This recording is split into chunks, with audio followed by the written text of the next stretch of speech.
তেলে না ভেজে পানিতে ভেজে বানিয়ে ফেললাম আলু কুলচো।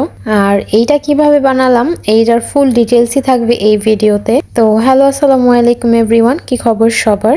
আজকে একটা নতুন রেসিপি নিয়ে চলে আসলাম আপনাদের মাঝে। তো চলেন শুরু করা যাক।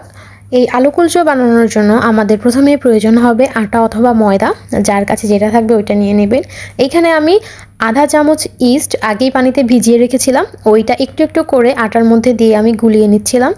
তো তারপর এটার সাথে একটু একটু পানি অ্যাড করে আমরা একটা ডো বানিয়ে নিব, আর এটা 30 মিনিটের জন্য রেস্টে রেখে দেব। তারপর আমরা চলে গেলাম মাটির চুলায়। যেহেতু রেসিপির নাম আলু কুলচো, আলু তো থাকতেই হবে। এইখানে আমরা কিছু আলু কেটে তা সিদ্ধ করতে বসিয়ে দিয়েছি। এই ভিডিওটা কিন্তু আমার রোজার মধ্যে করা, তখন আমি এই আলু কুলচোটা বানাইছিলাম, বাট অলসতার কারণে আমার এইটা এডিটও করা হয় নাই, ভয়েস ওভারও দেওয়া হয় নাই, আর আপলোডও দেওয়া হয় নাই। তো এতদিন পরে এসে আপলোড করব ভাবলাম, তাই এডিট করা।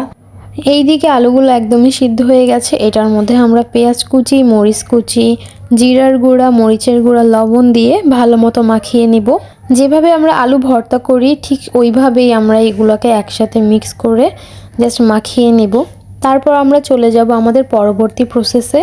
আমরা পুরি যেভাবে মেক করি ঠিক ওইভাবেই এইটা বানাবো। আরেকটা কথা অ্যাড করি, এইখানে যদি আপনারা ইস্টটাকে না ব্যবহার করতে চান সেক্ষেত্রে আপনারা এখানে বেকিং সোডা আর বেকিং পাউডার দেন হচ্ছে টক দই এগুলো ইউজ করতে পারেন। সেক্ষেত্রে আপনার হচ্ছে 30 মিনিট এটাকে রেস্টে রাখতে হবে না, ইস্টের ক্ষেত্রে রাখতে হয়। আর এই ইনফরমেশনটা কিন্তু আমার নিজের না, আমি যেখান থেকে এই রেসিপিটা দেখেছিলাম ওইখানে বলেছিল।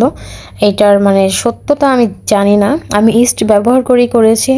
তো ওকে, আমরা হচ্ছে আবার রেসিপিতে ফিরে আসি। এইখানে আমরা আলু ভিতরে দিয়ে হালকা করে বেলে নেব, যেহেতু আমরা মোটা মোটা রাখবো। আর একটু সৌন্দর্যের জন্য এখানে আমরা তিল ইউজ করতেছি, সাথে ধনিয়া পাতা দিতেছি, যাতে ভাজার পর খুবই সুন্দর হয় দেখতে। এই জন্য আমার তো এইভাবে দেখতেই খুবই ভালো লাগতেছিল, সামনাসামনি আরও কিউট লাগতেছিল। তো এটার মধ্যে আমরা একটু বেলে দিছি যাতে এগুলো ভিতরে গেঁথে যায়। এইদিকে একটা প্যান আমরা চুলায় বসিয়ে দিয়েছি, এটা গরম হওয়ার অপেক্ষায়। যখন প্রপার গরম হয়ে যাবে তখন আমরা পানি দিয়ে দিব। পানিটা দিলে যদি এরকম হচ্ছে যে বুদবুদ করে তাহলে বুঝতে হবে যে ওকে, এটা হচ্ছে ঠিক আছে। এখন আমরা এই পর্যায়ে আমাদের যে বানানো আলু কুলচোটা ওইটা আমরা এটার মধ্যে দিয়ে এটাকে আমরা ঢেকে দিব। অবশ্যই এটা মাথায় রাখতে হবে, এইটা ঢেকেই মানে মেক করতে হবে, ঢাকনা ছাড়া কোনো কড়াইয়ে দিলে হবে না। তো এইটা আমরা ঢেকে রাখবো ততক্ষণ পর্যন্ত যতক্ষণ এই পানিটা না শুকাচ্ছে। পানিটা না শুকানো পর্যন্ত আমরা এটাকে উল্টাতে পারবো না। এই তো আমাদের পানিটা শুকিয়ে গেছে, এখন এটাকে আমরা উলট পালট করে নিব। তো এই পর্যায়ে আমি ফ্লেভারের জন্য এখানে একটু ঘি অ্যাড করব।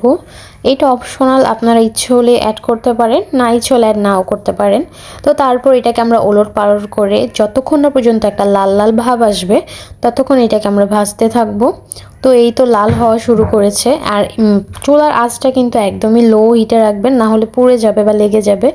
তো এই তো আমাদের ভাজা কিন্তু প্রায় শেষ। অ্যান্ড মাশাআল্লাহ অনেক সুন্দর লাগতেছিল, আর খেতেও কিন্তু অনেক মজা হয়েছে।